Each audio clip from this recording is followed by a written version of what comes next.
Yeah. Better days, I pray for better days. Working hard cause I want extra pay. Talk to them seeds, but you must demonstrate. Is it your ways that they gon' imitate? Non-violent.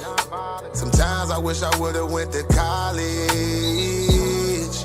Frown proudly. Cause where I'm from, they hate you when you smiling. Your faith should be your gun. You can't leave home without it. The children being grown, cause all the parents acting childish. You show them your reality, I bet they doubt it. You tell them all about your dreams, that's when they out it. Your own blood. Ain't no family no more. They do you badly for show. You try to patch up your soul, Lord knows you on a mission to show him you so submissive. The prayer said in silence, you know the devil can hear him, pay attention. Know the war's within, how much time do you spend? Try to balance your zen, then again, losses is lessons. You tell me you trying to win, we know about saving money. You tell me you trying to spend that blood on it. Sweat, tears, you put that love on it. Your best years was just a dumb moment. You tired of going hungry, can't deal with fake making your life lonely. Your lack of faith that left your soul boning. But you gon' work and you gon' strive, do what it takes to survive. What is truth, what is a lie? You know that war's inside. Some get draped into the faith, they don't know what to decide. Wrong choice, meet your demise, keep that between you and I. You realize, some people you gon' let go, you visualize. The things you need to feed your soul is on the rise. They not gon' wanna let you go, but it's alright. It's cool to bury what's gon' grow. Went from wrong to the right and to the dark to the light. It was a hell of a fight. You give it all your might. Gotta hold on tight and you stay strong and precise. You fight the war that's inside, cause it might change your life. Wrong to the right and to the dark from the light. It was a hell of a fight. You give it all your might. You just hold on tight and you stay strong and precise. You fight the war that's inside, cause it might change your life. I ain't the person that I used to be. So what I do today ain't things that you used to see. Stay the same, no, things change usually. Some folk I may know might get reintroduced to me. Yeah, I ain't the person that I used to be. So what I do today ain't things that you used to see. Stay the same, no, things change usually. Some folk I may know might get reintroduced to me.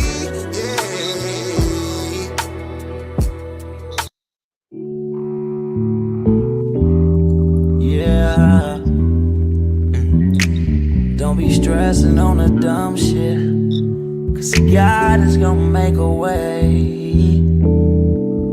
Just keep going and keep your faith, so you can win this race.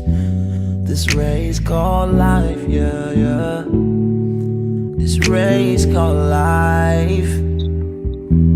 This race called life, yeah, yeah. Race called life.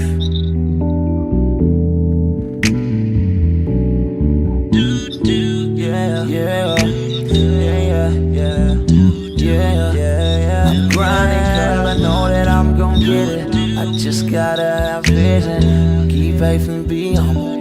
Have some patience with it. I've been A1 since day one, been always on my job. I never been a fake, never had to steal and rob. Cause I do good business, I'm too good with it. And even though I'm on this road, I'm still daddy to my children. You know I do good with them, and don't like being missing. But I hate when my bills are thicker and my pockets get thinner. But I can't stress up on the dumb shit, cause God is gonna make a way.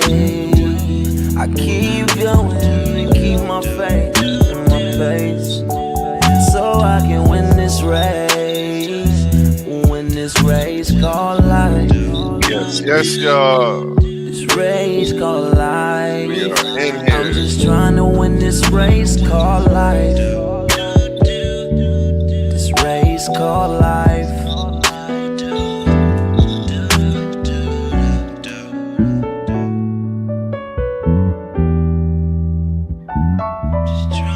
This race called life, yeah. Race called life. I'm just trying to win this race called life, yeah. Yeah, yeah. I keep on running in this race called life, yeah.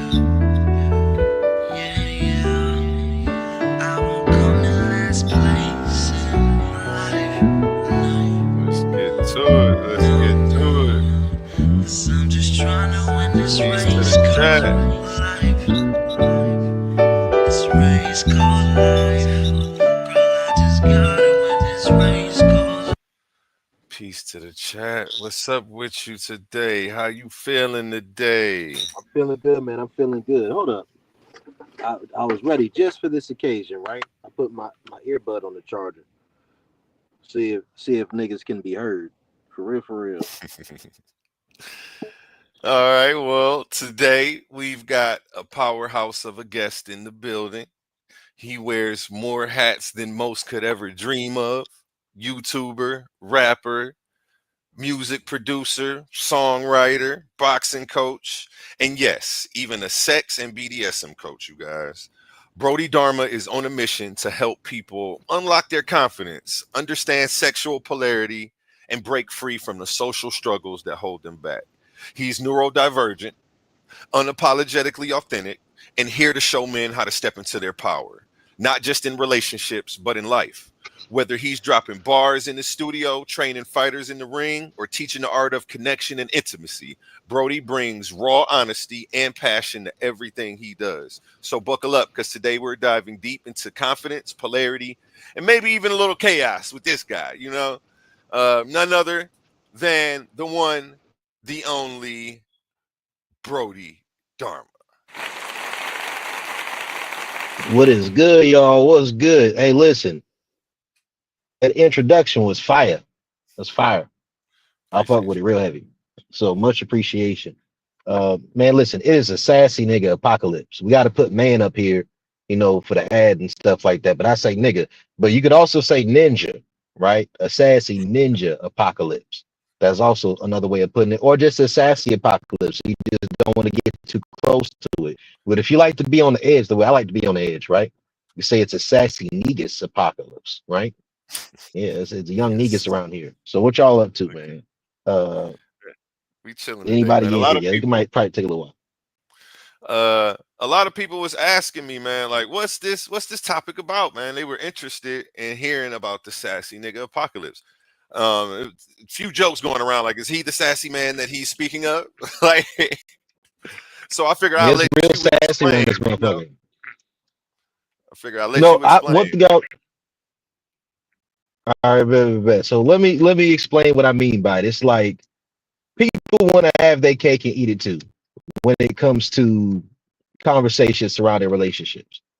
Most of the time, when people talk about masculine and feminine, they're either completely dismissive of the concept altogether, or it's used as a way of trying to virtue signal and attack people based off of more so traditional values or very subjective values.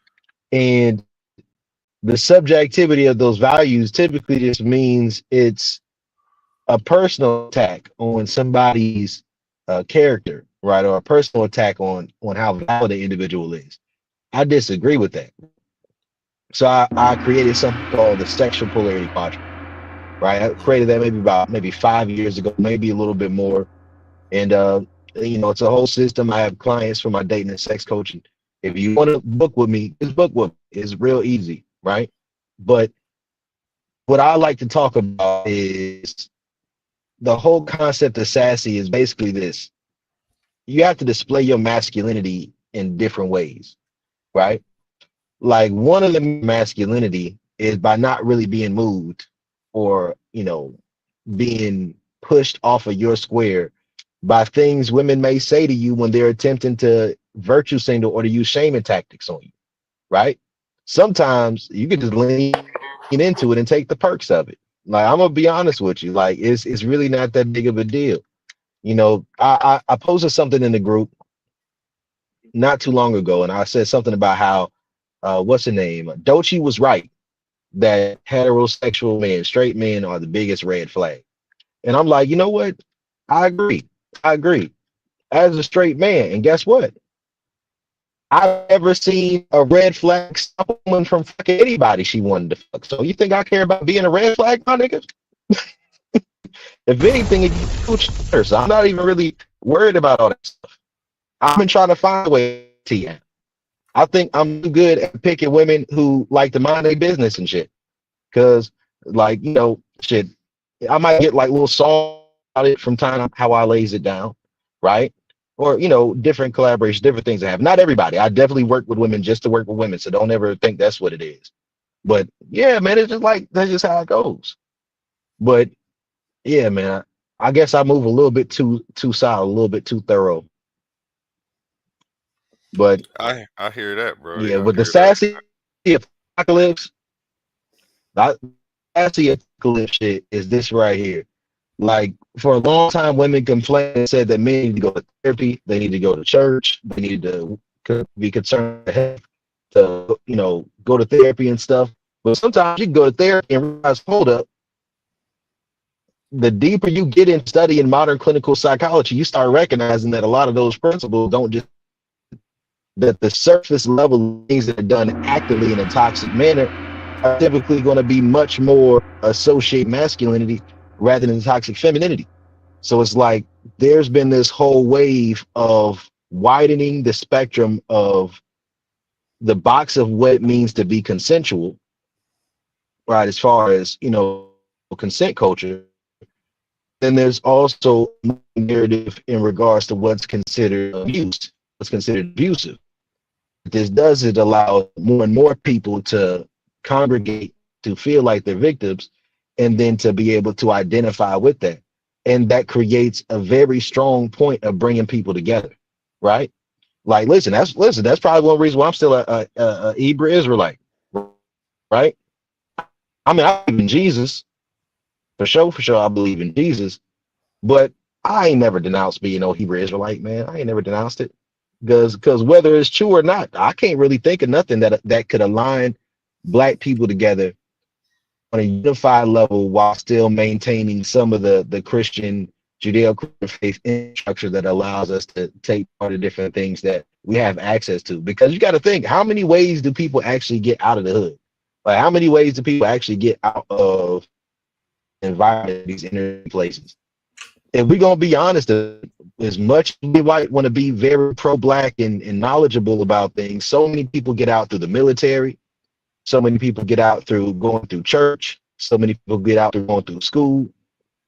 A lot of these are pre-established infrastructures that we're part of, right?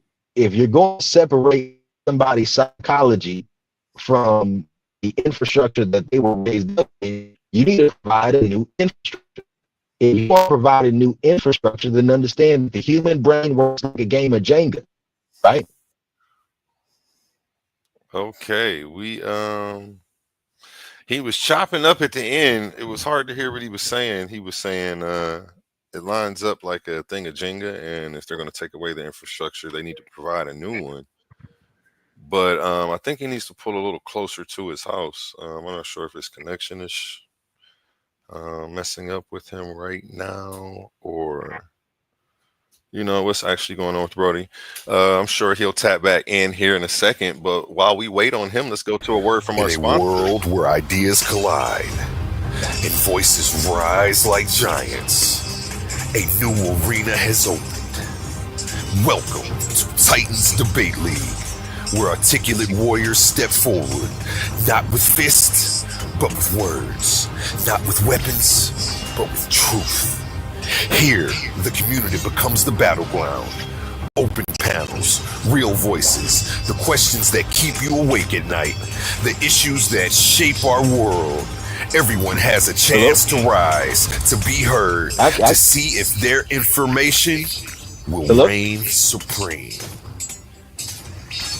Will you watch from the sidelines, or will you step into the arena? Subscribe now at Titans Debate League. Make sure you smash that bell so you get a notification every time we go live, and hit that thumbs up. And we do have Brodie Dharma back in the building. Brody, are you there? You may have to pull a little closer to the house. I think your connection's a little weak. If you're out in the driveway over there. And we'll shout out our first three. Yeah, you're freezing still, Brody. Not sure what's going on. We got Light in the building. Shout out Light. Oh, you know what? Your mic is muted. I'll unmute it for you. Don't worry about it.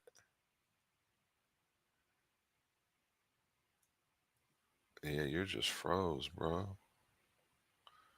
You try to unmute it.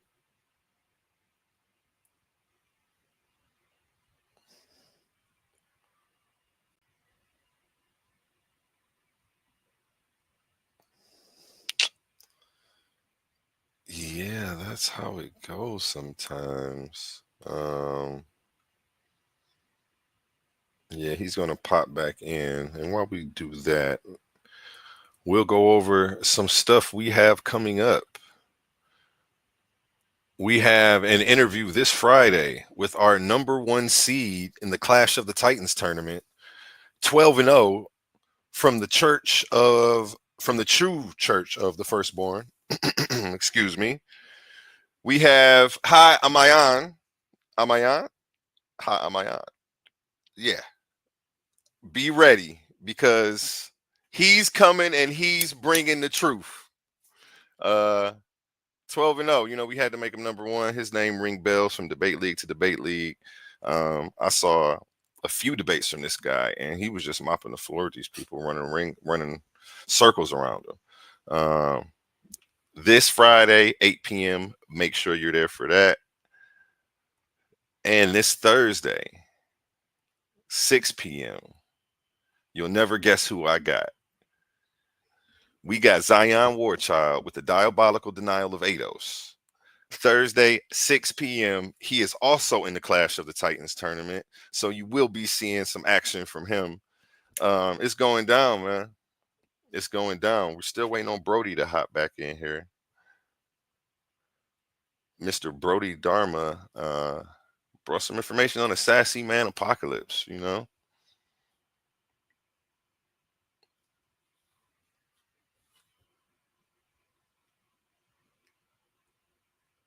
I guess while we wait on Brodie, I'll slide in another quick word from our sponsors. You may be familiar with this song. This guy's name has been buzzing the charts for a second. 713 Hemi and Neo Love with their smash hit, Out My Body. You can check this out on my channel right now. Galatians 5:25. If we live in the spirit, let us also walk in the spirit. I'm talking about, I ain't moving off height, I'm moving off him. I'm a body, but I'm locked in. Let go. My body filled up, I ain't lacking. Holy Spirit slid, had me dancing and attacking. Devil in the way, then you know we get to clapping.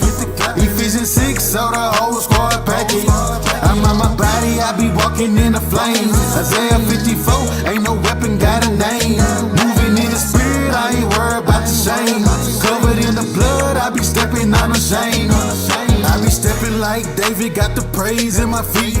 Had to get Goliath, tryna whisper in my sleep. Every move, holy led, I don't dance all deep. I be shouting in the spirit while I slide on the seat.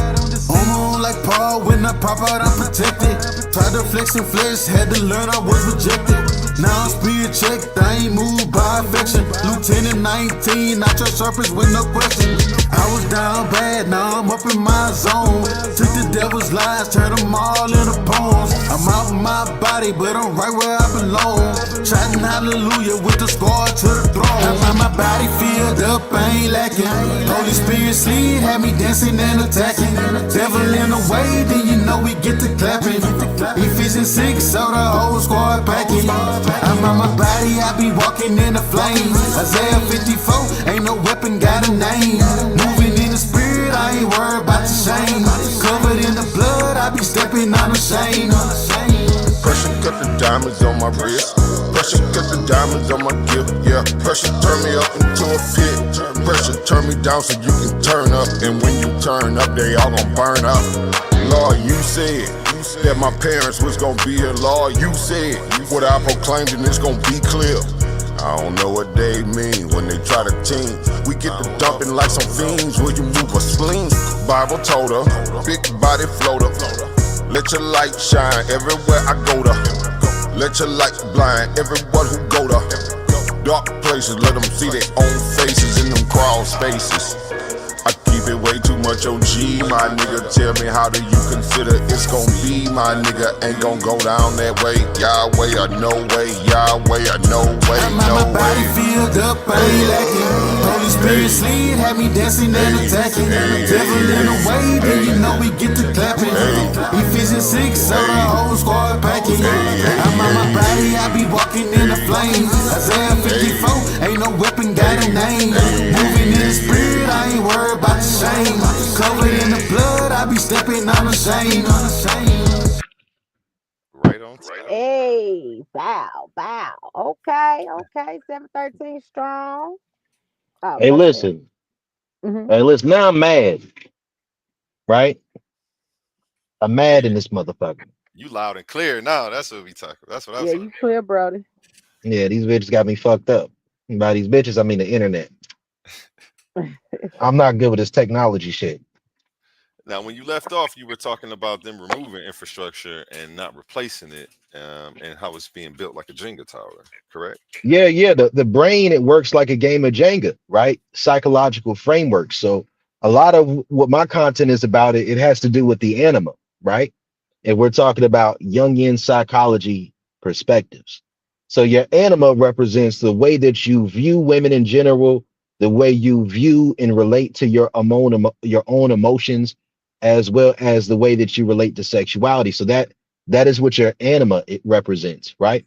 So there's really four stages of the anima. That's Eve, Helen, Mary, and Sophia. Now, the reason I say it's a sassy nigga apocalypse, right, is because we are now in a position where we've kind of hit critical mass on certain things, right? And a lot of people understand what critical mass is. That's when you've hit such conclusion where things can't go back to where they were. So this whole idea that we're just going to go back to a traditional model of dating and relationships is misguided for the culture that we're in, right? Mhm. So the sassy nigga apocalypse is I'm gonna break down to you the main excuses why and the things that are used that are holes in your anima. Because, like, what are those holes in your anima? Those are the things that if a woman says it to you, you'll sit there and listen to it and be like, you know what? That makes some sense. I understand where you're coming from. And then next thing you know, you're getting duped. Okay, we have this killing Mary to do sexual shadow work slide that you had right here. How does this tie into all of this? I don't advocate for the hurt and harm of anyone, right? First and foremost. All I'm saying is kill Mary is the idea of, let's say there's a Madonna whore complex. Now, ultimately, you have to accept and embrace, or you probably should, that you want a woman who is a complete woman in your life, like a full woman, right? So that means you also want that freaky side of her as well, don't you? So that means you want her to embody the fullness of a woman, but it's about how you are approaching that topic, right? So what was that last slide? Can you go back to it?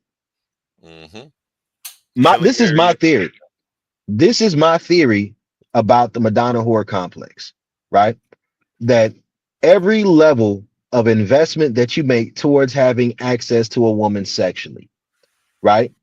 Uh, that isn't out of genuine desire or isn't in full knowledge of the reality of who that woman is sexually, it sets you up to be in a position where you have the Madonna whore complex. So let me break it down for you like this. These are the four stages of the anima. It's Eve, which represents a woman's biology, her physicality. There's Helen, which represents her feminine charm, her essence, but also the way that you deal with your emotions through art or through catharsis, right? We have Mary, right? Or the Madonna. Mary represents the desexualized love towards women, right? Being removed from your genitalia and your way of perceiving this woman, right? But oftentimes this gets projected as wanting a woman who is sexually untouched. Mm. So when we go up to Sophia, Sophia is really a calm down from Mary, right? So people would think Sophia means, oh, this is some super, super spiritual stuff. It is, but it's not. That's just being more integrated accepting the nature of the flow of reality and getting in where you fit in, understanding that logic is not always enough, understanding that just because you right in certain situations doesn't mean that it's always going to work out that way. Like Sophia represents the integrated wisdom of understanding the nature of reality, which is that you can't control anything or anyone, and you barely damn sure have any level of control over yourself with how much you actually socially program. But the hard part about it is that some of that social programming is beneficial, and the removing of some of that social programming can cause you certain levels of psychological damage because of what, once you remove something, something else has to be there unless it's carefully taken out, right? Mm-hmm. So when you remove certain things from your social programming, it can negatively affect you, but sometimes it's a necessary thing that has to take place. Like I think for myself, man, when I was younger, about maybe 18, 19 years old, I was going super gung-ho hard on Christian sexual purity. Now I haven't been a virgin for a very, very long time, right? But I wanted to align myself with that value system of believing that premarital sex was a sin. But what came along with that, and I'm not saying it works that way for everyone, that's just how it worked in my mind. When I ran through the simulations of working and waiting a long time for some coochie, and then the idea of that woman possibly cheating, oh man, all I could see in my brain was violence taking place, right? So I had to do my shadow work. Maybe some of y'all be like, oh man, you cry for a couple days, and then you be like, all right, well, I guess it just happens and life goes on. Cool. Yeah, we That don't gotta resort to violence, brother. We don't gotta resort. no, I did it. I've been there. I didn't do it. I ain't Okay. touch it. Right? None of that. But this is my Yes, thing right here. So I was proud of myself. But I had to do the shadow work to even get to that point in the first place. So when you're looking at things from trying to use a biblical model, where does your sexual ethic really come from? Like who influenced these beliefs and these values and these ideas and the way that you relate to these things? Right? Hold up. You just moved to megasexual. Okay, that was premature. That was just an idea I was throwing up. That's a different conversation. okay. Let me keep it Yeah, go back real quick. What was that last one we was on? up above is Madonna Horror Complex. Up above is the four phases. All right, so we can go back to the 4 phases. So check this out right here, right? When it comes to the anima development, if you are like the Madonna horror complex is when you attach your perception of a woman's purity to whether or not she's been touched or she's been sexually active. But the truth is that many women do benefit from trying to push a narrative where they're not like that. And my whole point is this right here. If it's a woman you dealing with, why would you want a woman that you think is not like that? Like if you like that, you should probably want a woman who got that in her, or at least feel that way about you, right? Mm-hmm. And it'll actually make everything so much more different, right? And one way that it'll make things so much more different is that you'll start knowing what it's like for women to actually fucking like you. A lot of men don't know what that's like, man. You'll be surprised, man. It's a lot of virgins walking around here, and you know they not Not getting it's married niggas who don't know what it's like for a woman to like them for real. Oh wow! Oh yeah! Oh, I see what you mean. Then that's on a way Yeah. deeper level. Oh yeah! Oh yeah!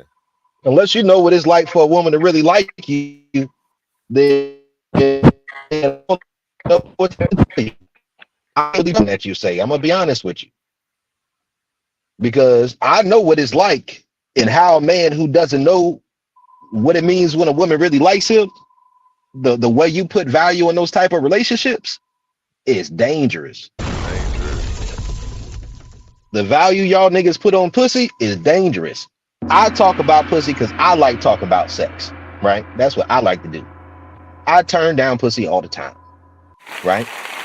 So it's like, it's not even no situation where I'm just somebody who has no sense of self-control. No, man, I just understand that there's certain things that if you do enough shadow work, you have certain thoughts and habits that are protected in your mind. And you might think that those habits are there for some crazy reason and it doesn't make sense. And you think you should stop because other people are telling you to stop. But you might be holding back a beast you don't even know about.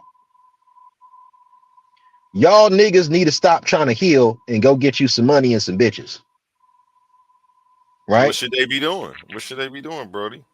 As Get some a money sex and and some relationship bitches. coach. Oh, get some money and some bitches. This is exactly this is the advice I've been giving them. You know, and it sounds, I'm just gonna break it down in the way that an emotional nigga can understand, because I know what it's like to be an emotional nigga. So you got to go through all those different fucking rabbit holes in the mind and answer those little questions.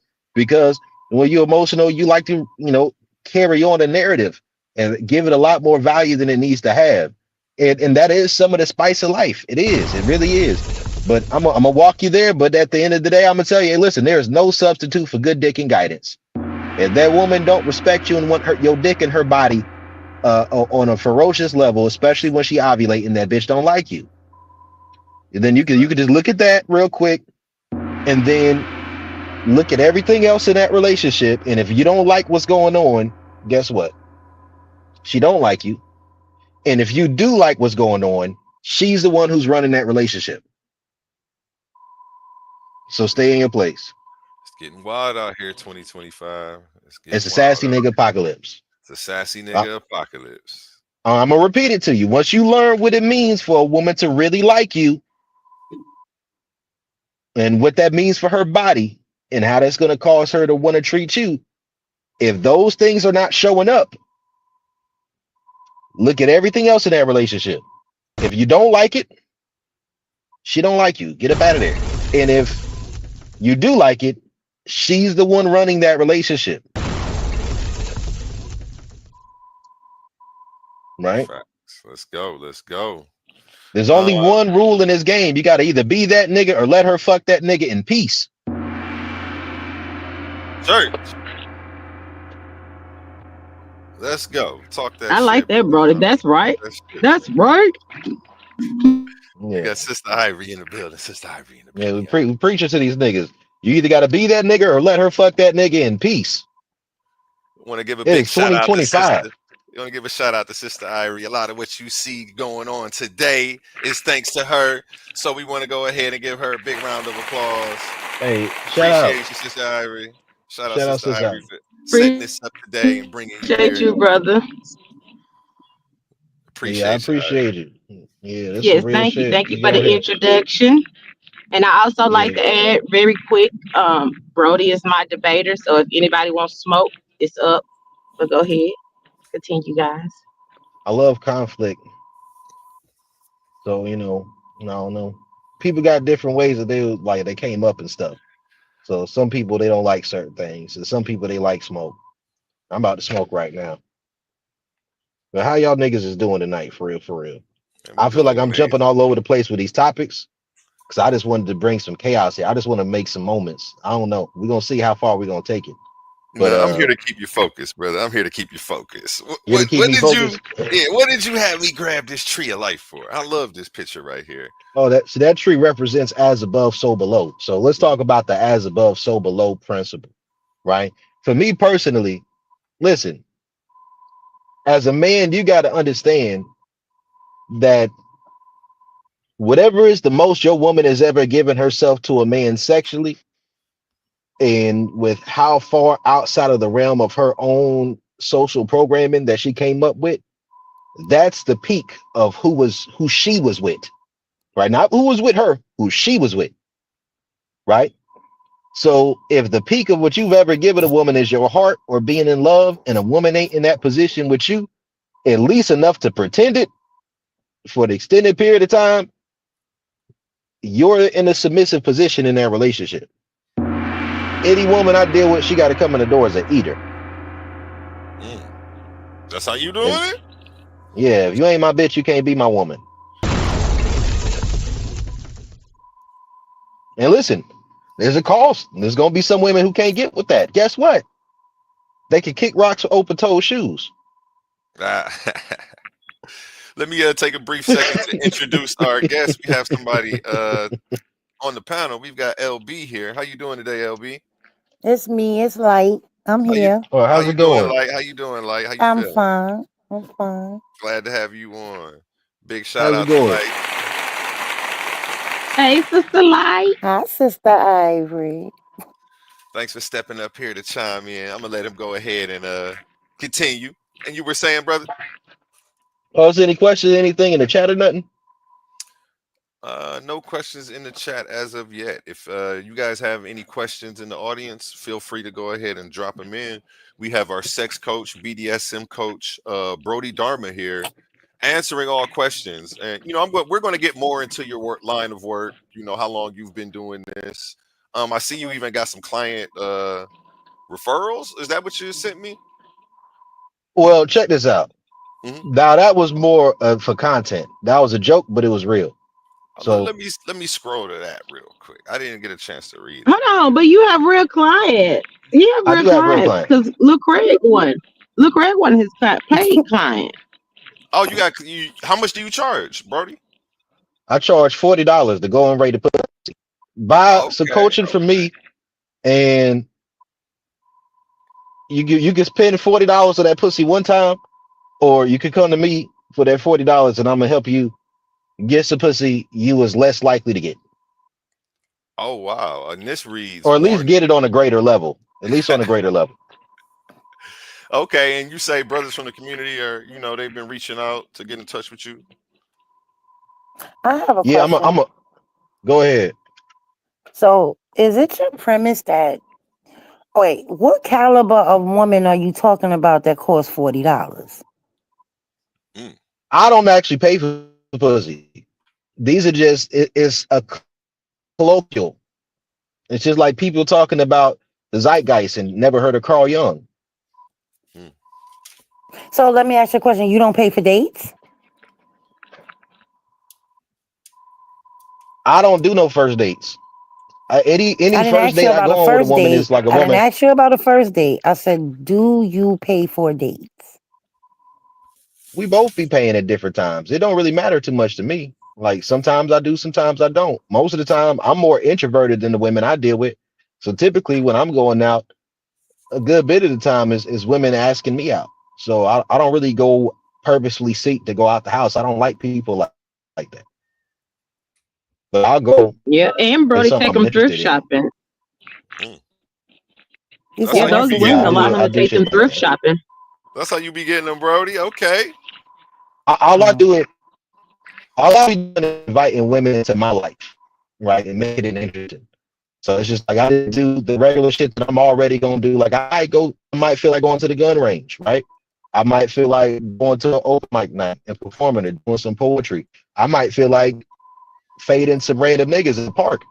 You know, I just live a fun life and I do different shit. Sometimes, like I'll be wanting to make some content, or I just have something on my mind that I'm excited about. And if a woman really wants to have access to my time, then she'll listen like a predator to the things that I say and look for an opportunity to see if she can include herself in it. It just got to come with some head. She got to be an eater. You can't just be including yourself in my time and you ain't eating dick up. That's not gonna work for me. So I get my love goes out to all the clutch eaters. it. And I know y'all been eaters for other niggas, right? I understand once a eater might leave, but she never lose her appetite. So shout out to all the clutch eaters. I hope God bless y'all with good things. Facts. I second that one. Amen. Amen. Yeah, so I if need all the anybody out Yeah. there blessings. needs sex coaching or BDSM coaching, feel free to hit this guy up. He's got some amazing rates, and he has helped people who we know in the community. They were saying Classic Craig has, reached out to you, and a few other brothers have gotten sex coaching from you. So he's got good referrals from people that we know, and shout out to him. And feel free to hit this brother's Facebook or Instagram up. And also, can you go back to that screenshot and can you read it out loud for me? Got Right? you. Or can a woman voice read it out loud for me? I need it for content. So say it kind of sexy or something if you can. I appreciate it. There we go. One of the ladies, Sister Light, dropped off. You may have to go ahead and read it, brother. So we might have to skip it for now because that shit too small. I'm already in a comfortable Oh position. yeah. But Hey y'all, yeah, because I got I'm this. out at the store right now. Oh yeah, she can't read What it. is that? She in public. She can't read it. I'll read it for you. Even though I'm not one of the ladies, I hold it down. I'm not gonna read it sexy like your ass though. Shout Yeah, I out Big appreciate it. Beauty in the Please, hey, building. hey, shout out Team No Booty, no butt. Little We booties ain't got matter. no booty cat. We ain't got no Little booty cat to booties do. matter. Little No, booties I matter. say no booty as in these cougar bitches out here and these stud bitches. They out here trying to hit niggas with the strap. They trying to get butt from niggas. Oh And my god. I might let them toss a little salad, but bitch, you ain't Oh putting nothing in my Lord. booty hole. Oh my god. We ain't Oh my going for that. god. Let me read this. Warning. Yeah, what? May ruin you for all others. The BDSM was toe curling, back arching, safe word optional bliss. He's not dropping cash for feet pics, but sis, I'm not. he invested in aftercare like moonlights as a foot masseuse with magic hands. I came for the free trial and stayed for the bruises shaped like affection. He won't pay for feet pics, but he did give me a throatgasm and cervical orgasm. 10 out of 10, bring snacks, water, and a will to surrender. Anonymous. The review you wanted to leave, by the way. You said thank you, young lady. She said no, thank you, sir. So he's getting rave reviews, So again, where can they Hey, find shout you at out. on eh, social media? I want to make a special shout out to all the neurodivergent niggas. I know social skills may not be a strong suit, but I'm trying to do what I can to get us niggas in the algorithm, right? The neurodivergent niggas, the black nerd niggas, bald niggas with beards, any archetype that I'm a part of, any fandom that I'm within, I'm incorporating that into my sex game so that when the strumpets, when they get online and start making memes and shit, they consider a little old Brody, right? The honey badger, and they include me in they jokes, because the jokes is where the truth is, right? Is when they share them little memes. Don't listen to what women say about relationships. Listen to what they willing to tolerate if the dick good. That's what you got to look for, right? You find out who she really is by what she likes and what she tolerate when the dick good. Hearing what a woman say about niggas who dick ain't good is like listening to a liar. She thinks she telling the truth. She ain't even telling the truth. What frame of mind is she in when she's speaking, right? Because what she do for one nigga ain't what she gonna do for another nigga. And they like some women, they like their public perception to be about what they gonna do for men who behave. But they don't like niggas who behave, or they would have one already if she have decent looking. So don't even listen to that shit, right? They want that big daddy energy. Not all of them can stick it out and hang in there for very long. And she lied a little bit because she ain't really stick around for the full thing. She was a real cool girl. I enjoyed spending time with her. I don't deal with her no more though, but it was just how that situation went. Because at first, before that situation popped up, she had blocked me because I told her dick wasn't free. And she didn't even inquire about what that meant. But it's a sassy nigga apocalypse around this motherfucker. So I tell every woman dick ain't free. If they don't like it, they can kick rocks with open-toed shoes. Let's move on to this term that you have here in the slideshow, stag. What's that about? Check this out, right? This brings me to a good point topic. Although you want to have a perspective of understanding, looking beyond what women just say on the surface, you still need to be pro-social enough or pro-social adjacent enough to be able to communicate and articulate an understanding of what consent is, understanding that consent is a moving goalpost. So by getting into different fringe categories of understanding kink and BDSM lingo and languages, right? The terminology and becoming accustomed to those different environments, then you can express what type of relationship structure you desire before you're able or before you're willing to allow things to transcend beyond her just being a fuck buddy. But your dick game got to be good first. So if your dick is good first and you have interest in to be around, and when you talk to her, what you say, it come true, right? Then what happens after that? Now she just dealing with you. Some women, that's enough for them. Some women, they're gonna want to get further than that, and they're gonna want more of you. Let the women choose. If she don't want more, just be cool with the fact you're getting some coochie. But if you want to be sassy like me, you think you find something else that you want, and you say the dick ain't even free. Why does she deserve to keep getting penis from me? I done put all this work in and all this effort in to making sure I can make women orgasm from any orifice I put it in. And, why does she deserve to be for me to be giving her this experience? Mm. And so you are the sassy man that you speak of in the title. It's sassy as hell around this motherfucker. Okay, so that answers your question, ladies. That answers your question. But He's the funny thing is, I'm gonna say something for the ladies though, right? See, if anybody got triggered by anything that I said, which I doubt it, if people know me at all and they get on here, what you got to understand is this: in the grand scheme of these conversations, if you want to know the truth about how a woman really feels, all you got to do is come at a woman from a perspective of, oh, put me back on the camera real quick. All you got to do is speak. Can you put me back on the screen? All you got to do is be in an environment where a woman is going to be inclined towards a man being judgmental towards her from a patriarchal stance. Then a woman is typically going to lean further into her sexual liberality and her freedoms, right?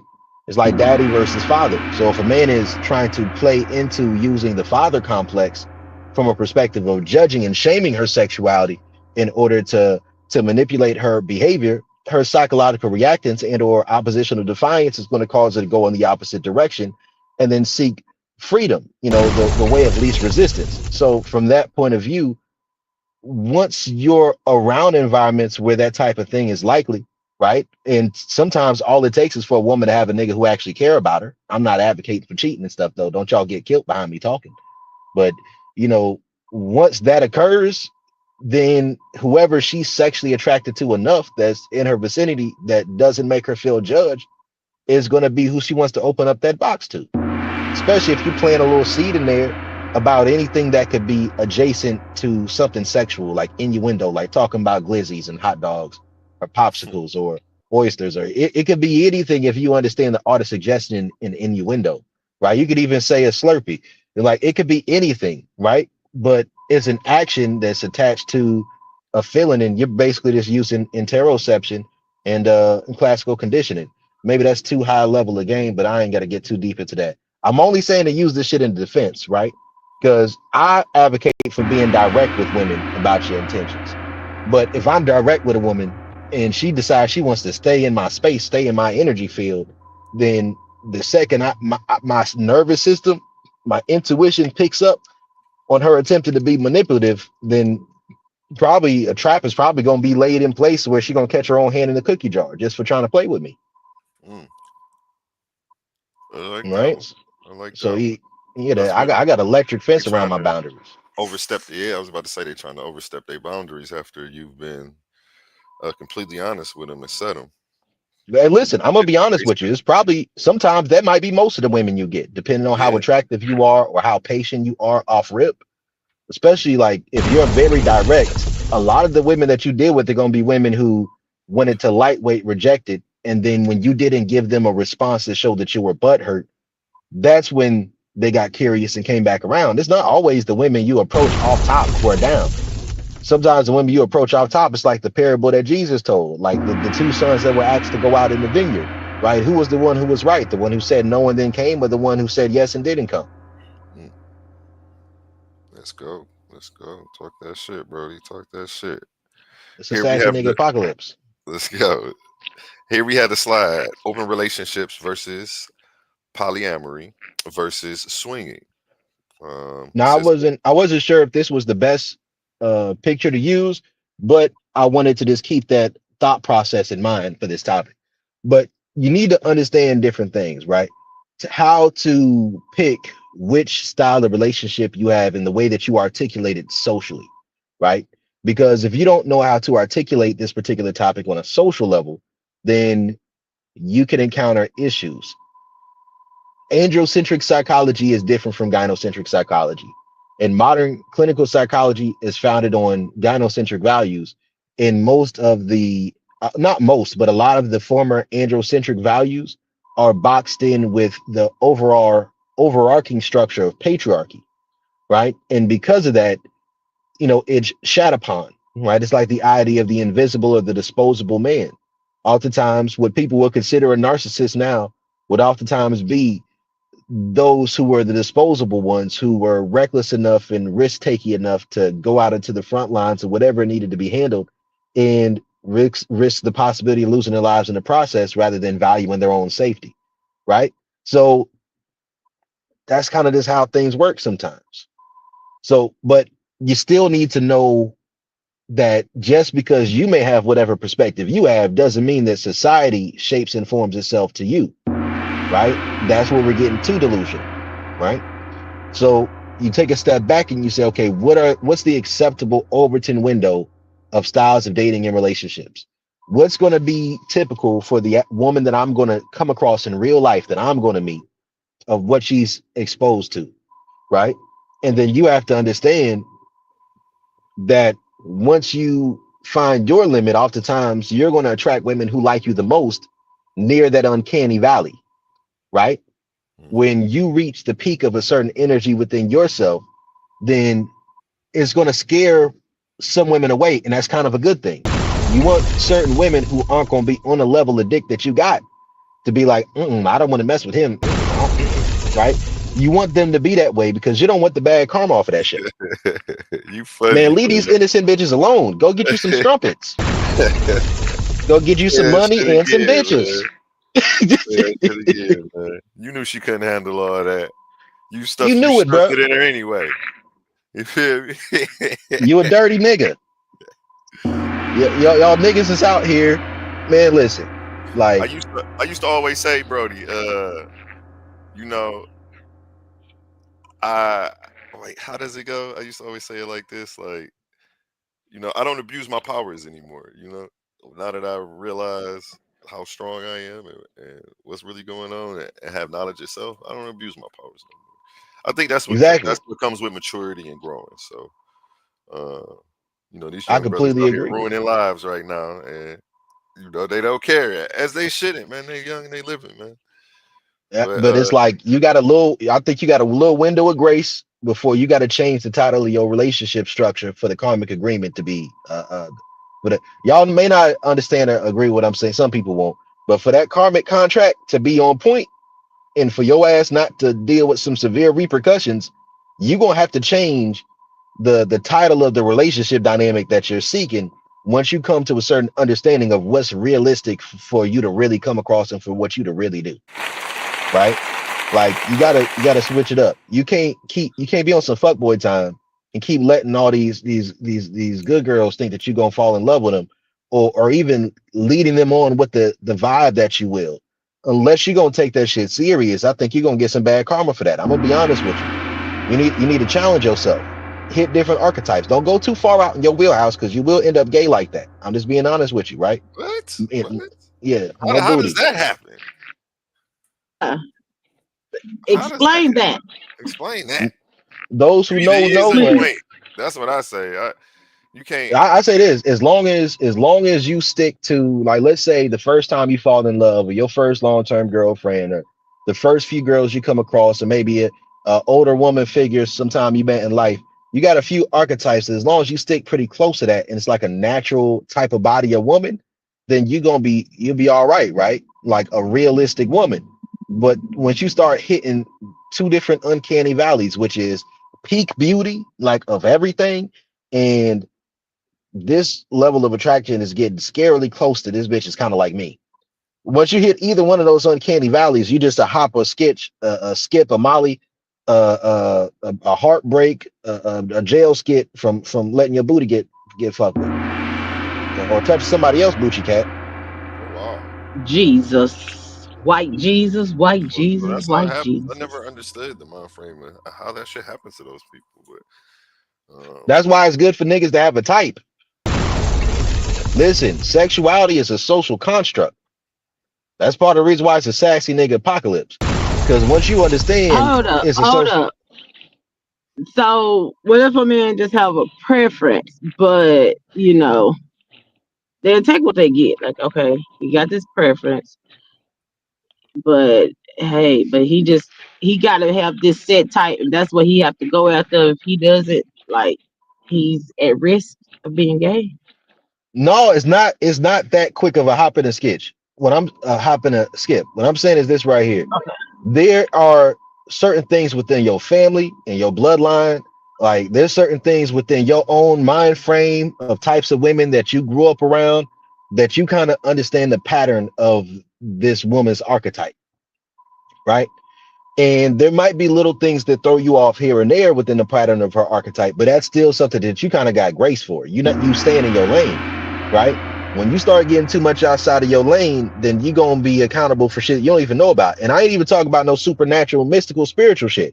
Just the way that black people in the hood deal with consent is way different than if you're in an upper middle class white suburban area with some college age white girl and you some 40-year-old black man with hella money. Just the way Shout that out Shannon consent. Sharp. Shout out Shannon Sharp. Yeah, Yeah. shout out to Shannon Sharp. I love Shannon Sharp, but that's listen, the trick must admit. Y'all niggas need to stop trying to use money to dominate women. You can use money to orchestrate your boundaries around allowing a woman to dominate you, but you can't use your money to dominate women. That's when you're getting into the abuse and rape category. And although we may not completely agree with that, and there may be some women who have no issue with that whatsoever, the women who don't have an issue with it are women who have already been abused and stretched beyond what you have the capacity to the point where what they're doing for you is like a walk in the park. So they're able to get that work done and go about their business. But if you start wanting too much access, too much control, too much information based off of what this woman feel comfortable with, now you're in that category of being somebody who's an abuser in her mind. So you got to understand, you can't use money to try to control women in this society. That shit don't work. Big facts. Uh, Niggas do be leading with their money left and right, but it's like the climate we in. The women are trying to I'm, turn these men into tricks. So it's like, but I'm gonna say this too. Some of y'all niggas, y'all got a trick, and I'm not mad at you.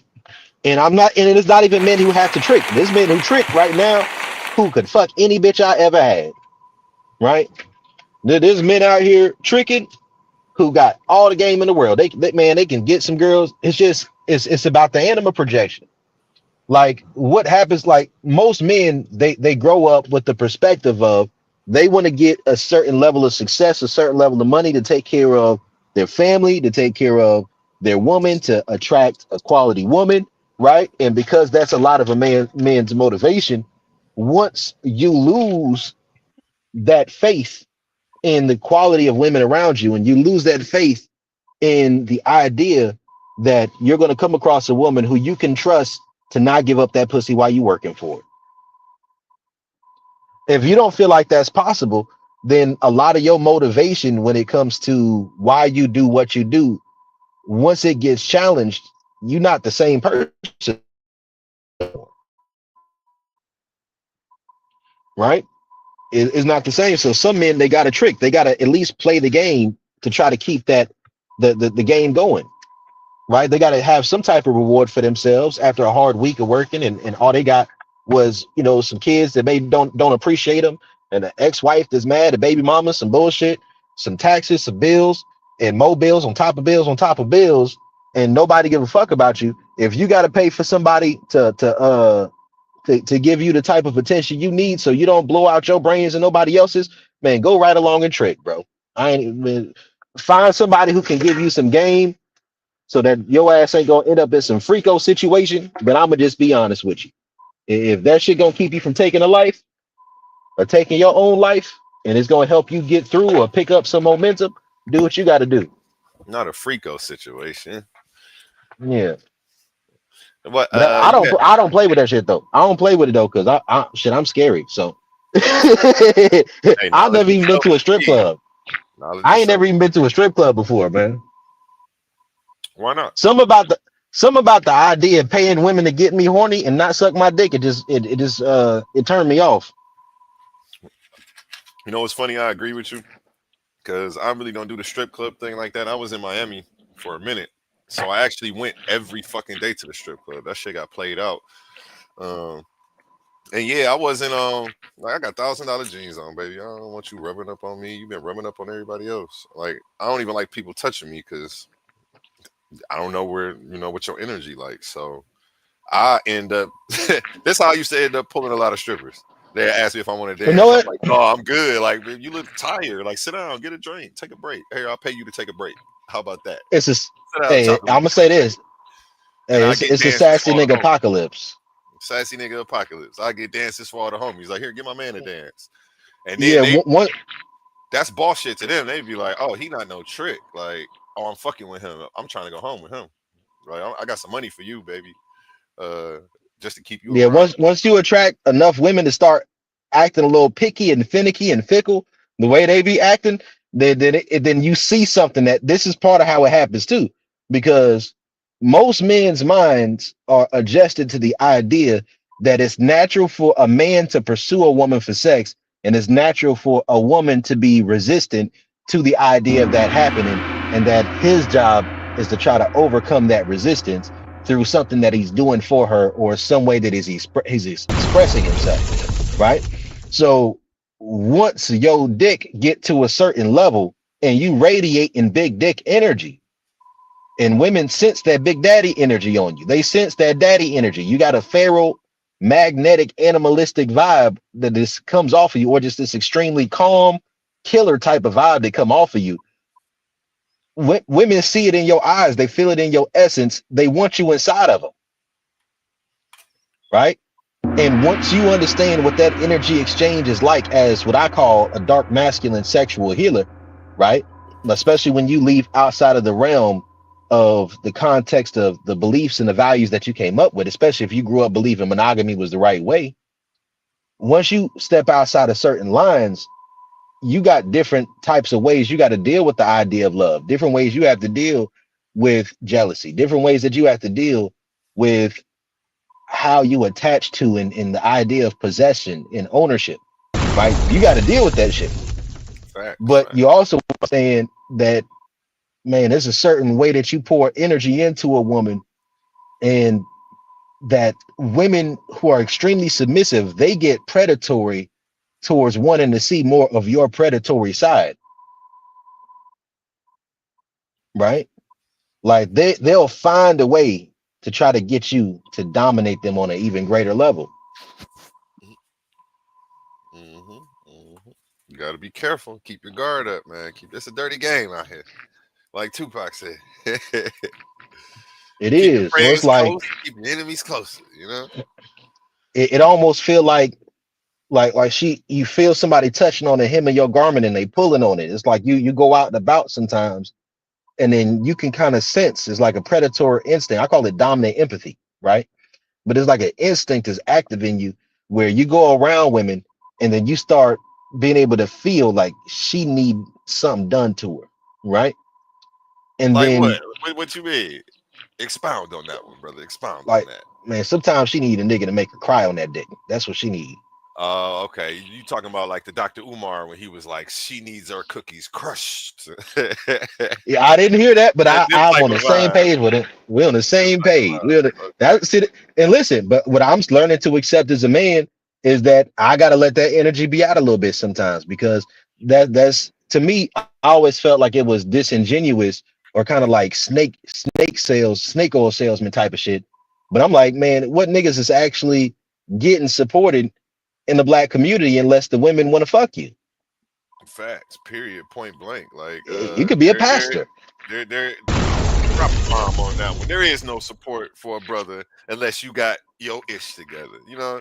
And No, thank you ain't God gotta I'm have one your of them ish together. She just you brothers. gotta make that coochie tingle.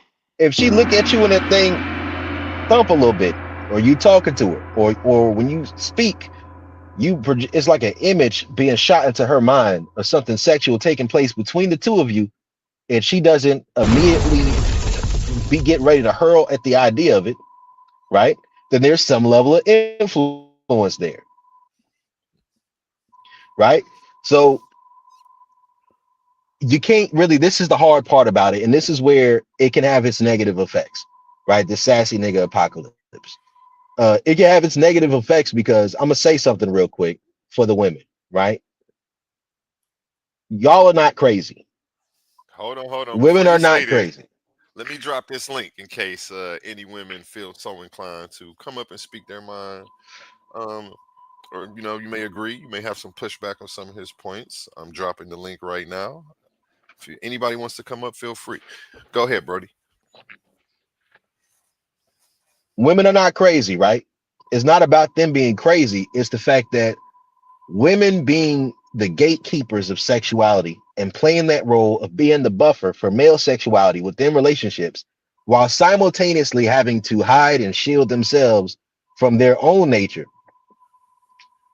having to think about both at the same time oftentimes is something that that leads to these things that they do sometimes, right? Certain ways that they can be, right?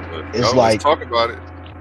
men are oftentimes grounded by the fact that with the women that they choose to be with, they had to work for them. Women are the original doms. Hmm. So men working for those women that work because those women were under a previously existing psychological framework and structure called social programming. This is what we refer to in Jungian psychology as the animus, right? Okay, do we But have a slide for as that or a picture for that you want me to go to? I don't think we have one for the animus right now that we could put up, No, but nothing for the animals. Okay, I'll yeah, still but throw when it this up comes, tree and the woman right here. oh yeah, you can throw that tree up too. Got you. So that animus is like that's kind of how it works. But as that, this is my belief about it, right? I'll put it to you like this. This is how I'm gonna put it to you. Sex and being made consciously aware of dom subdynamics, it changes the flow of sexual polarity, right? Sexual polarity on its lowest level is really just a man pursuing a woman.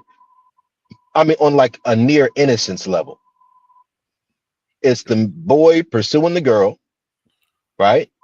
And then once they get together, it's like the old nursery rhyme songs. Those nursery rhyme songs were about social engineering to create a pattern of the narrative of how things should take place. And they would say, first comes love, then comes marriage, then it comes a baby and a some carriage.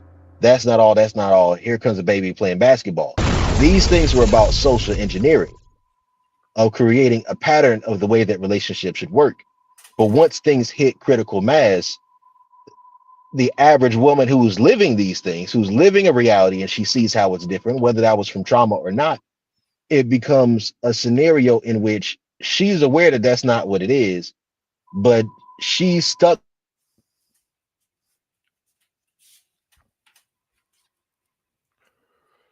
Oh no, you froze up for a second, Brodie. You froze up.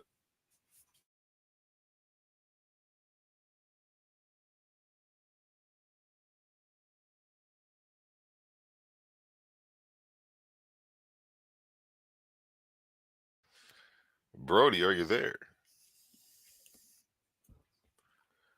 Brodie, are you there? Okay, while we wait on Brodie to go ahead and hop back in here, let's go to a brief word from our In a sponsors. world where ideas collide and voices rise like giants, a new arena has opened. Welcome to Titans Debate League, where articulate warriors step forward, not with fists, but with words, not with weapons, but with truth.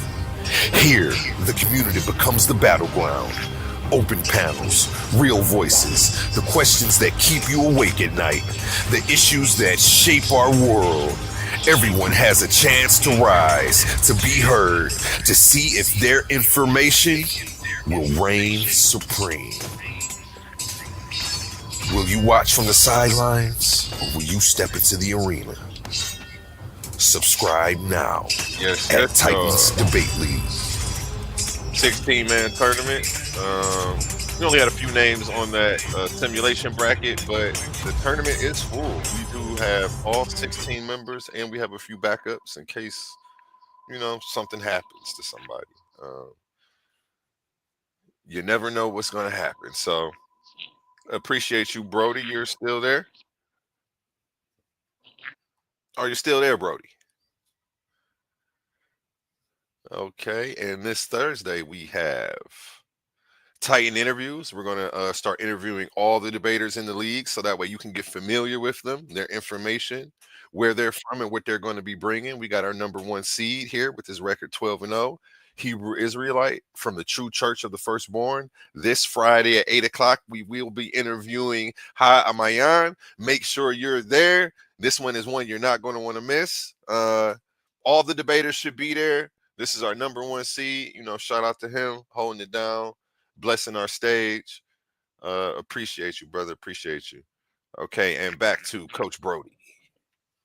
All right, so I'm back in here. Where did we leave off at? Okay, we left off on, you were talking about, don't get me a line to you, brother.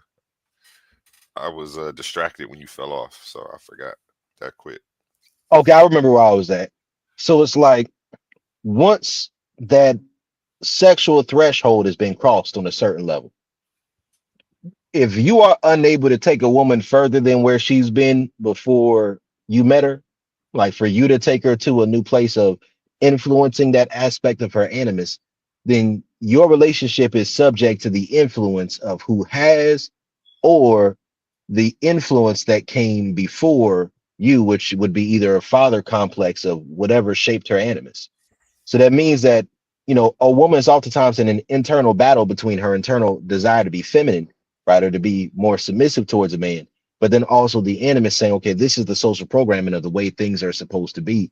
And the current climate, like, through social media influences and things like that, is that the narrative is that along with feminism, you want to be the boss babe, the one who's in control, the one who's handling things and taking care of everything, right? And I'm gonna break it down to you like this. Man, you can't argue that shit out of no woman, man. Don't even try. Man, listen, this is Sassy nigga apocalypse. If she want to go get that bread, man, encourage her to go get that bread. Make sure she bring that money home today.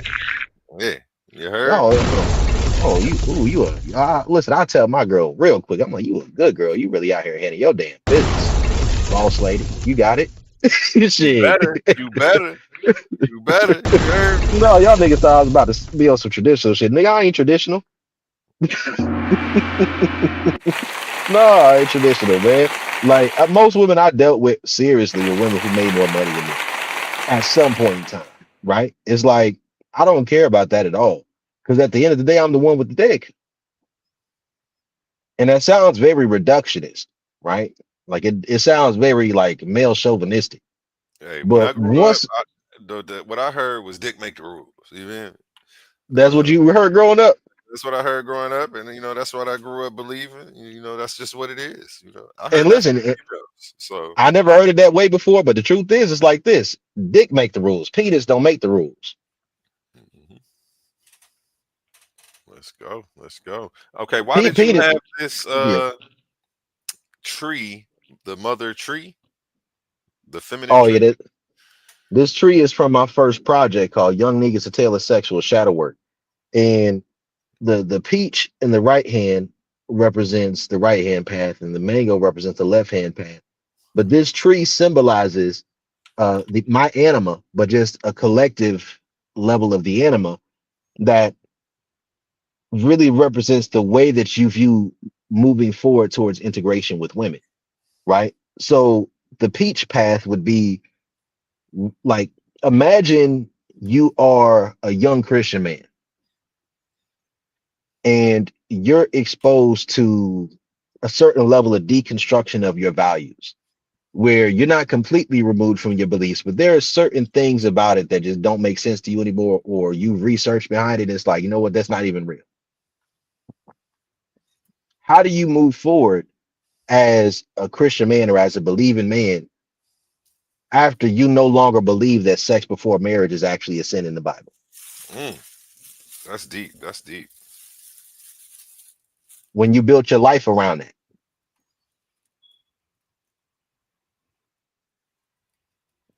So the peach represented trying to make things work with where I was at the time and saying, you know what, let's try to stick to or close to this understanding of that power hierarchy or some shit. And what I mean by that is the woman being the gatekeeper of sex and valuing that purity. Right. But then the other perspective, the mango perspective, is from what I observe, there's no substitute for good D and guidance. Right? Like there's no substitute for a woman actually being sexually attracted to you and the type of influence this can give you, but also a certain level of access to truth that even if she wanted to be, she couldn't possibly be more real or honest with that man unless he's willing to go through a level of metamorphosis on an ego level, on an emotional level. You would have to be torn down by life already on such a great level, or already so exalted within your social life that you're looking for a way of cathartically releasing through being the opposite, which is why a lot of rich men are submissives in the BDSM world, right? Ah, that's what it is. Yeah, so they don't have any issue with it. Man, if you some white dude with money somewhere and your paradigm of your everyday world is that that's what runs things, you don't really care about some broke nigga with a big dick telling you that you're not a dominant. Let's see exactly what you're saying. That's wild. So that's the Diddy syndrome. Should we call it that? The Diddy is the black version of that The black. because Okay. So yeah, this is a cross cultural thing. Cross it's cultural cross cultural, problem. but I want to touch on this Diddy situation because I've been saying something on Facebook for a while, which is that women turn into Diddy when they're ovulate, right? I've been saying that a lot, but I mean it. And this ties me back to the whole conversation that women aren't crazy. Anytime you're the one in a relationship where you allow the void between the level of desire between two people to get far enough for you to actually use it, you're also at risk of, at the other side of that uncanny valley, being in a position where things will feel at some points in time a little bit coercive unless you adopt a frame of mind that shields your mind from the fact that you are allowing yourself to be coerced on some level. Unless you're just going to be an asshole. So either you develop the hard skills and the soft skills to reciprocate them adequately, or you're going to have moments where you're either neglecting them to the point where, you get attached to what they're providing you, and then now you feel pressure to put out, or it's going to be a situation where you're going to start to allow yourself to, in not a whether good or bad terms, pretty much be abused. And that's why it's a power exchange.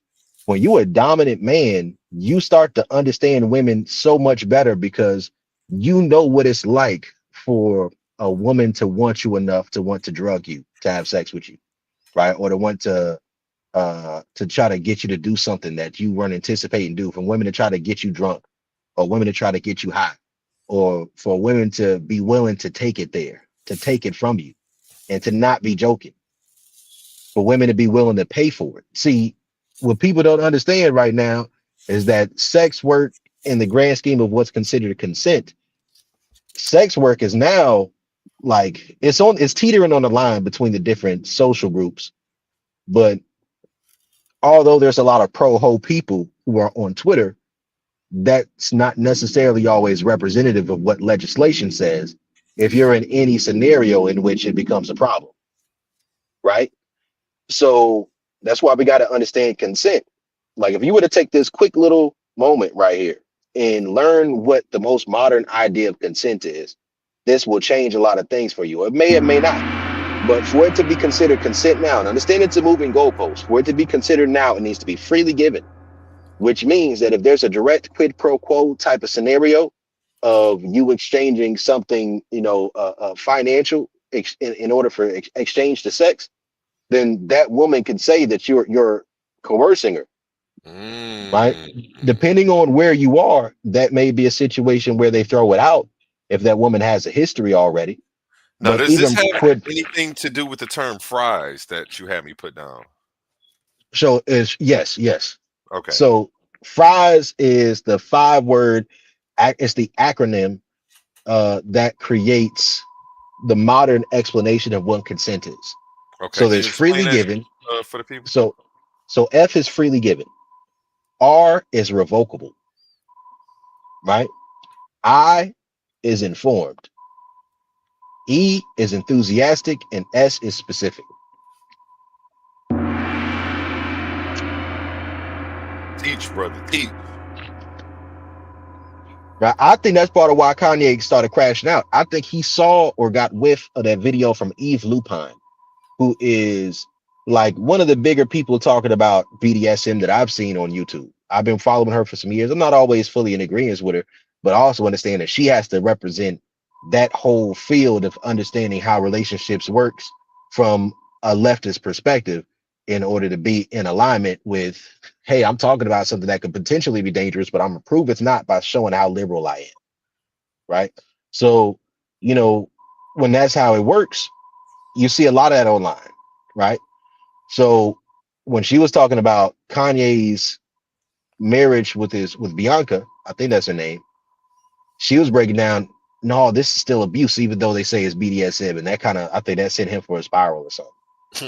I think so. I think he came across that video because that's That what I was heard it. about That fries. was it. That was it. That was the one. That's crazy. You funny I with think that. it is. I don't know, but that's just my belief. I think that updated understanding of consent hit his mind. Because as a man, you're really stuck between two different things in your mind that maintain the archetypal framework of who you are as a man. Not the only two things. I think this is the truth for a lot of different people, but it's a polarized concept, right? Like the polarized concept can be like, okay, I'm not gay and I'm not a rapist, Mm. right? Gay or rapist. I don't mean to put it like that. Like I'm equating those two things as far as they're the same, but let's say effeminate or a rapist or a woman beater or something along those lines. Uh, Something as far as hyper aggressiveness versus allowing yourself to be dominated or something along those lines. You get what I'm saying? Hmm.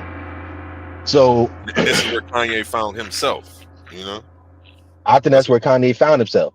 So once that shit came up, and then like every time you hear about these cases where if you're like in the manosphere, you're in different spaces, like just like women get railroaded into seeing things a certain way when it comes to propaganda, and they are a lot quicker to just jump on whatever seems like it's in alignment with their social views a lot quicker than I think men are, which is why men don't really get together and get shit done. uh is that aspect of being agreeable. So what happens sometimes is that as men, eventually you get tired of that shit, so you want to look more into the other side of things. And sometimes you got to understand that your cultural upbringing of what's considered consent or of what's considered the proper way of doing things sexually, it may not, it may be outdated for what's considered acceptable now, right? Although you may feel like, because when something goes out of the zeitgeist, something else has to come in. You hear me? Hello? Oh, I'm sorry, I was muted. I was over here talking, thinking you could hear me. I was gonna say facts. Yeah, facts, facts. So when something leaves out, when things hit critical mass, something goes out, something has to come in, right?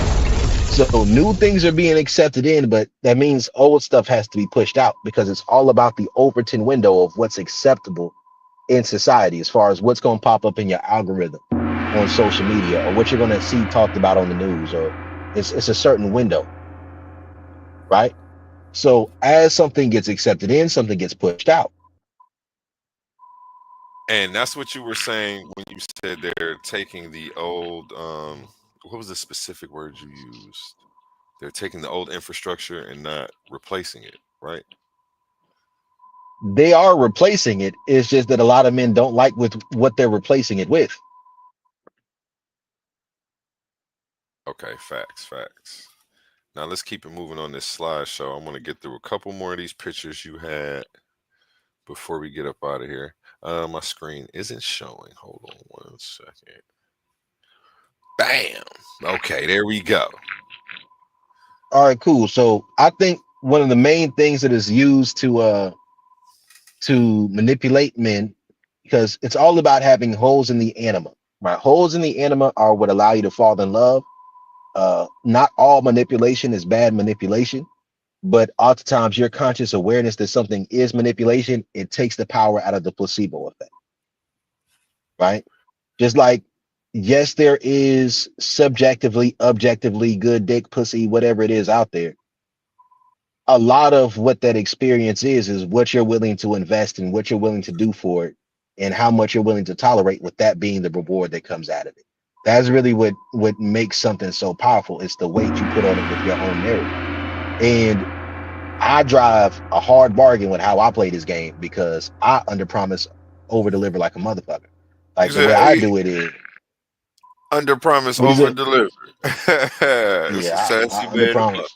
apocalypse. Let's It's a go. sassy man apocalypse. So I don't leave with a woman thinking she gonna get shit from me.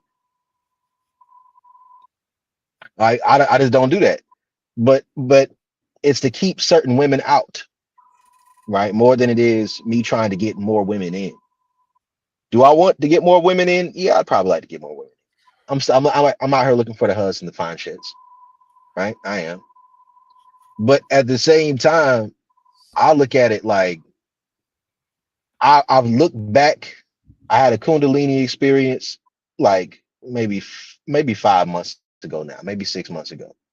And it's been so crazy to me, because since then I felt when it was Mercury retrograde this year. Nobody told me. I felt Mercury retrograde. I'm like, man, ain't this some bullshit? It's a fucking sassy nigga What happened? The apocalypse. exes was coming around. No, I just felt it. Yeah, I was like, I was just I wanted to smack bitches and niggas, and I was cussing people out. Oh my gosh, you funny, man. Yeah. I'm glad you didn't, So man. I'm glad you made it to this show. I'm glad you didn't end up with an assault charge behind the retrograde this year, man. We got to keep you free, man, so you can be yeah, out here doing I got to stay. work, man. I I gotta don't, stay free, you but know, it's a sassy nigga apocalypse.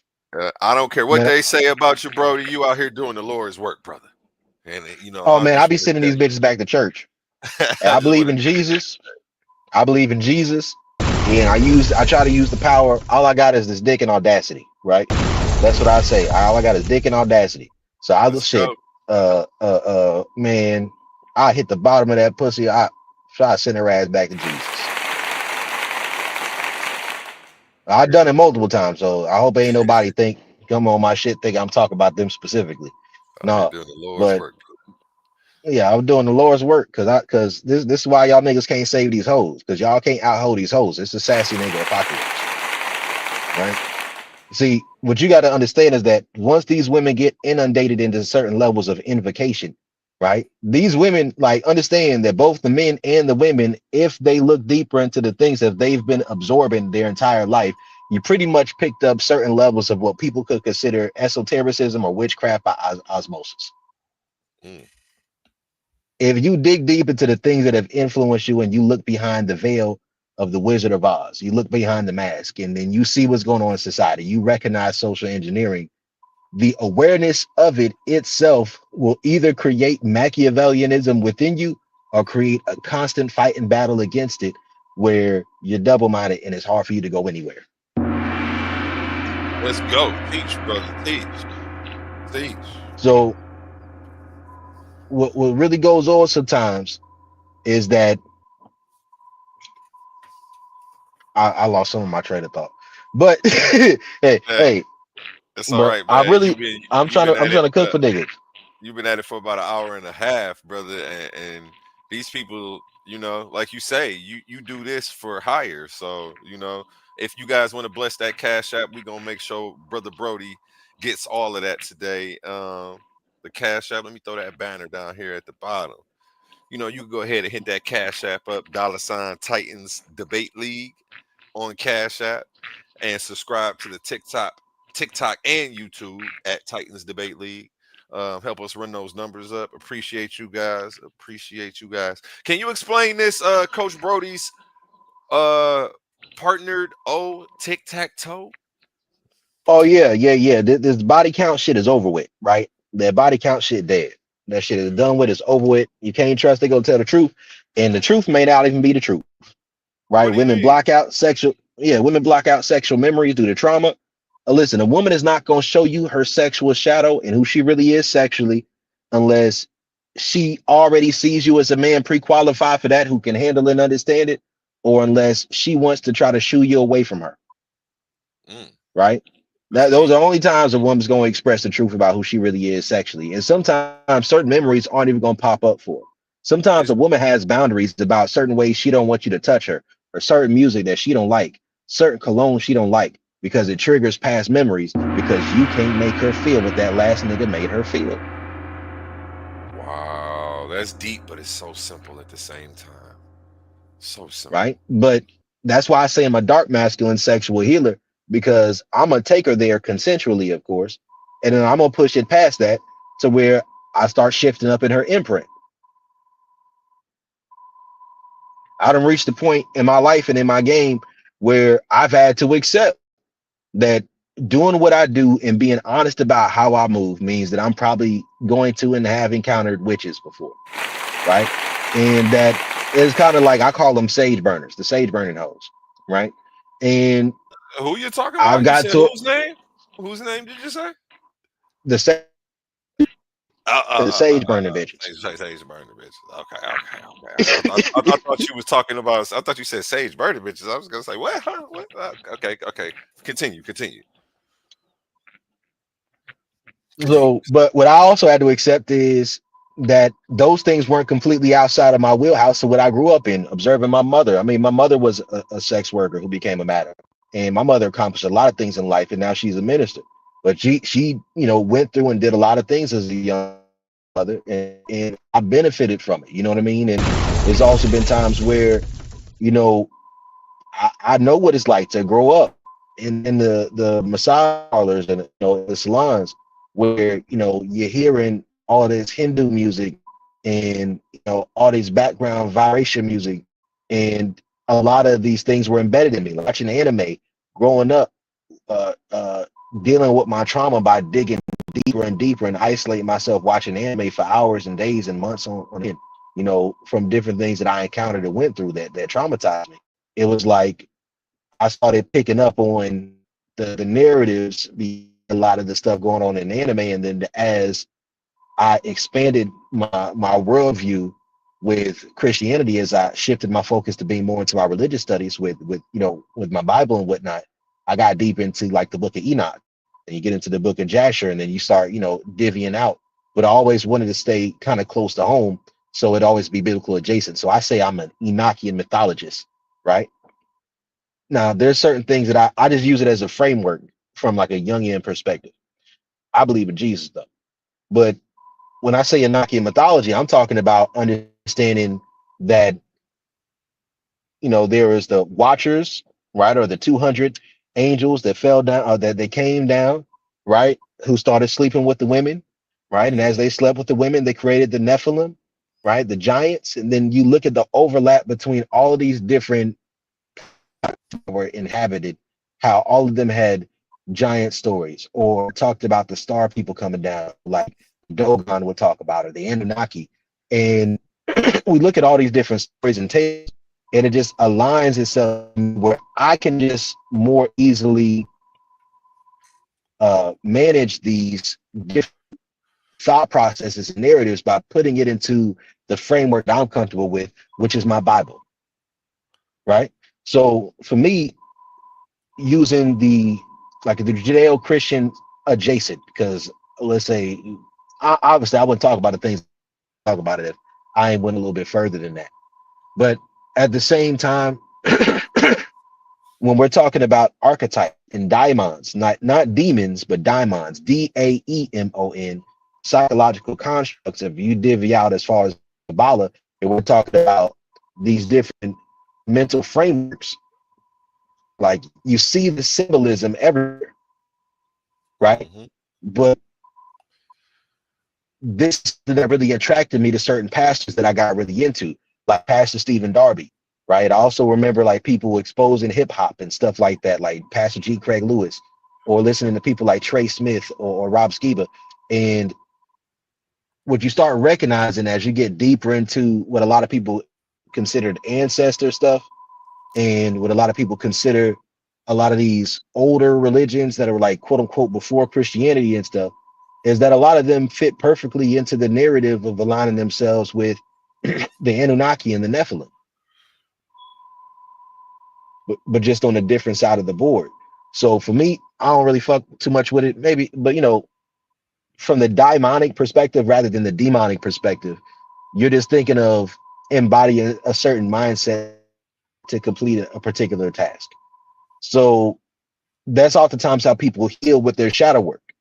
Once you step outside of uh, reworking and going back through in your mind, rewriting the narrative of something that you've experienced, you're now in a position of reshaping whatever block you removed, finding a different way to view it, and you can test different ones out. And that Let's go. process of testing out different archetypal frameworks itself is the process of invocation once it's attached to any type of ritualistic component that comes along with it on some level.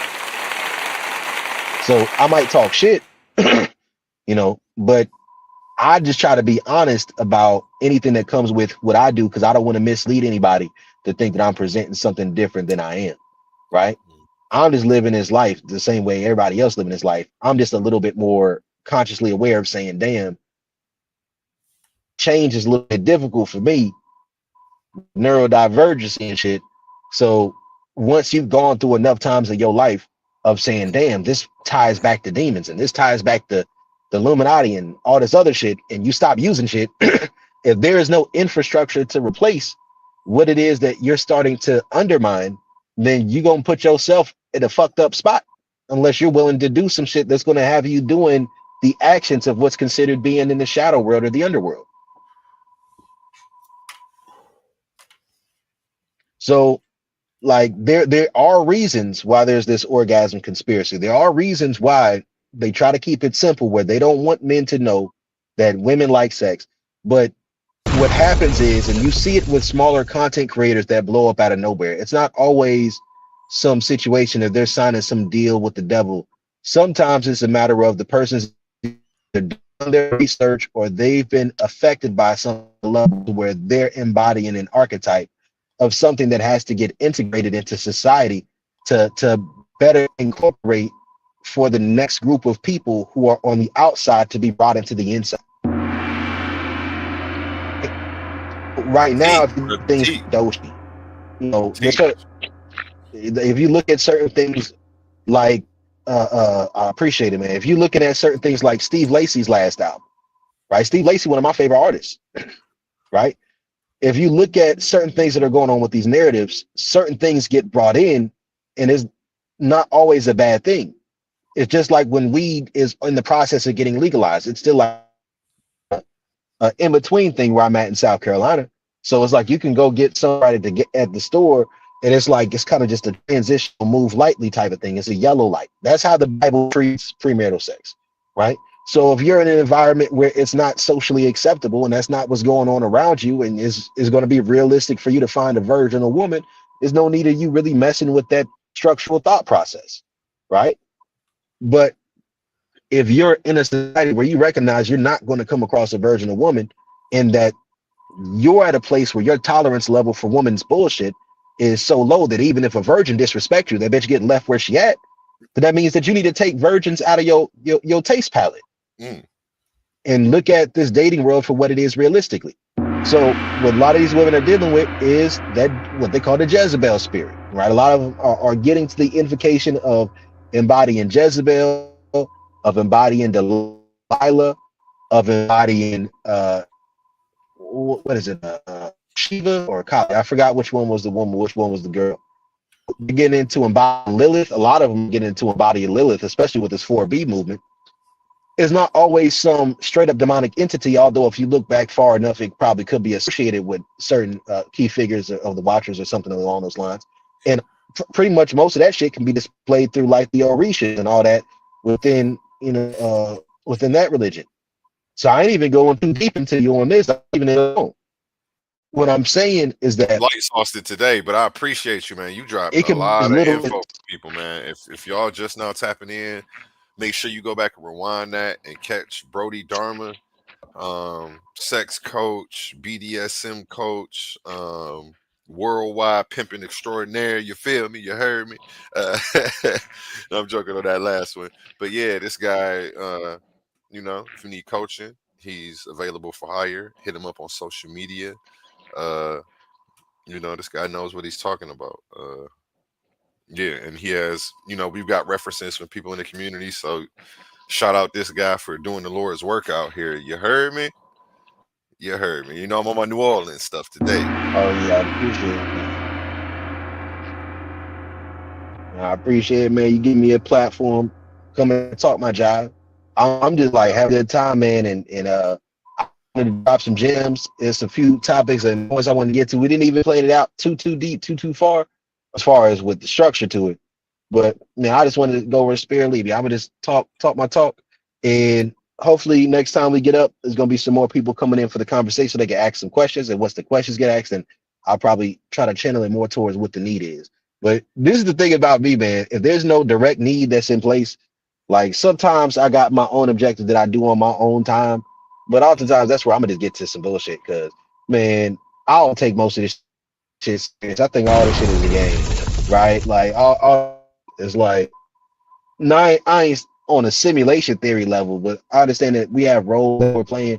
And man, to the person who's willing to take the risk, that's who gets the rewards. As long as you're careful enough and you got the grace of God with you. So I'm like, shit, sometimes your gifts is found in things that you're willing to do and that other people aren't willing to do and say. So for me, I live by a different set of principles that a lot of people do. But my thing is just how to make it work for me. So that means sometimes I got to be a little bit more vocal, a little bit more brash, right? I like people like Charleston White and whatnot, and people get on there because I've been doing my work for a long time, man. So we're trying to get to this money. I'm trying to die with two things: is Jesus in my booty hole. Right. No booty. Pause. No diddy. Let's go. You funny, man. Yeah. You funny, No booty. man. And that's a wrap on I've been today's cougar hunting. episode, you guys. Yeah, with that being said, it's a wrap on that one. With the one and only Brodie Dharma, a man who somehow manages to be a sex coach, boxing coach, rapper, producer, songwriter, and guy for men trying to step into real confidence and connection. Today we covered everything from sexual polarity to breaking through social struggles to what it really means to live unapologetically. If you got value out of today's conversation, make sure you check out Brodie's work. Subscribe to his social medias. Hit him up, about being a sex coach if you need some of that, because he's on a mission to help people level up in ways that go beyond the surface. Big thanks to Brodie for dropping wisdom and keeping it real today, and thank you for tuning in. Don't forget to subscribe, share this episode with someone who needs it, and as always, keep growing, keep learning, and keep showing up as your most authentic self. Until next time, this is your host, A1, signing off. Appreciate you, Brodie, for blessing my channel. Thank you very much. And be looking for more from this guy. No doubt, man. I appreciate you for having me on. Definitely not. Don't head out just yet, guys. Don't head out just yet. Let me pop this on here. Friday, 8 p.m. We have Titan interviews. We're interviewing all the debaters from the league. We have our number one seed. His record's 12-0. He's a Hebrew Israelite from the True Church of the Firstborn. He's coming through to grace our stages, grace the Coliseum of arguments. Yeah, and he's been cracking skulls all over the internet. He's here. He's in the league. You know what I'm saying? And he's the one everybody's gunning for, man. Mr. Number One is coming, and he'll be here Friday. On Thursday, 6 p.m. Eastern time, we have the diabolical denial of ADOS with Zion Warchild. This is one you're not going to want to miss, man. Make sure you tune in for this, man. Zion is a legend right now. He's on everybody's platform. Everybody's hitting him up for all different type of presentations. Shout out him for blessing me with this one, man. I appreciate you, brother. Like the topic, the title, the information we went over, like, yeah, this one is the one that you're not going to want to miss. Make sure you're there Thursday, 6 p.m. Eastern time at Titans Debate League on YouTube. You may find us if you type in Coliseum of Arguments. And shout out to the Coliseum of the House of Consciousness Coliseum debates. Shout out them too. I think I may have seen one of them in the comments. I appreciate them for tapping in. I definitely be tuning in to a lot of their stuff. So you will see me in the comments over there, tune into their stuff too. We are One band, one sound, baby. We all putting out the same type of content. You know, we got to come together. And the In thing a that world where brought ideas everyone collide together. and voices rise like giants, a new arena has opened. This is what brought everyone together. The Clash of the Titans tournament. Winner receives $500. The tournament is already full. We have 16 debaters and we have a few backups just in case. So we already locked in. We got a few heavy hitter names that I didn't even announce yet. I only announced the number one seed. You know, I'm gonna slow roll it to you and keep y'all on the edge of y'all seat the whole way through. Expect some big names to be popping up and showing up on this channel, dropping their interviews. And let's go. In a world where ideas collide and voices rise like giants, a new arena has opened. Welcome to Titans Debate League, where articulate warriors step forward, not with fists, but with words, not with weapons, but with truth. Here, the community becomes the battleground. Open panels, real voices, the questions that keep you awake at night, the issues that shape our world.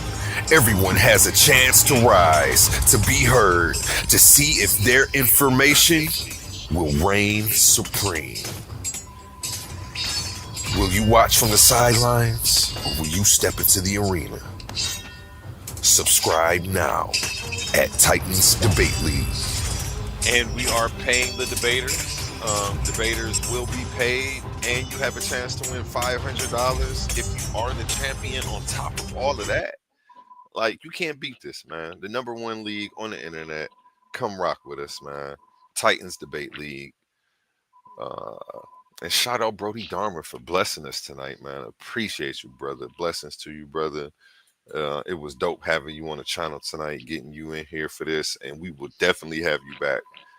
Dropping some more game on us. It was much appreciated. The fans loved it. You know, shout out you. Where can they find you at? Hey, they can find me on my YouTube channel, Coach Brodie Dharma. Coach And you can also Brodie find me on Facebook, Brodie Dharma. Yeah, you can find me on Facebook as Brodie Dharma, YouTube at Coach Brodie Dharma, and TikTok at Brodie Dharma 1. And yeah, I think that's it right there. Yeah, I'm on Instagram too, but I don't really be on Instagram like that. I need more followers on Instagram and on TikTok. Definitely. My music, check out my project. That's what y'all need to check out. Adi Dottie, the Lo-Fi Soul Tape. More music coming soon, but it's like some background music. I put that together while driving Uber, and I put it together on iMovie, and I dropped it. Make sure you get some of your music and your content to me, so that way I can package it together. And be looking for more of his music on my channel as well. He said he was gonna get some ad space, so I'll be excited to see you do that. So that way we can help you get some promotion out. It's gonna be a lot of eyes on the channel with this tournament coming up. So yeah, you know, be looking for more from Brodie Dharma, man. Shout out you, brother. Shout out you. You the man of the hour today, man. I appreciate it, man. Thanks for letting me come on here and talk my jive. No doubt, man. And you gonna be back on here, man. I see you as being a regular. We don't find too many people that touch on this topic with such wisdom. And again, appreciate you. Appreciate everybody in the chat. Appreciate all the fans, the new subscribers. And my saying is, I don't got it down yet, but I'll work on it, and we're gonna bring it up next time. Y'all have a blessed day. Catch y'all tomorrow. Adios. No doubt, no doubt.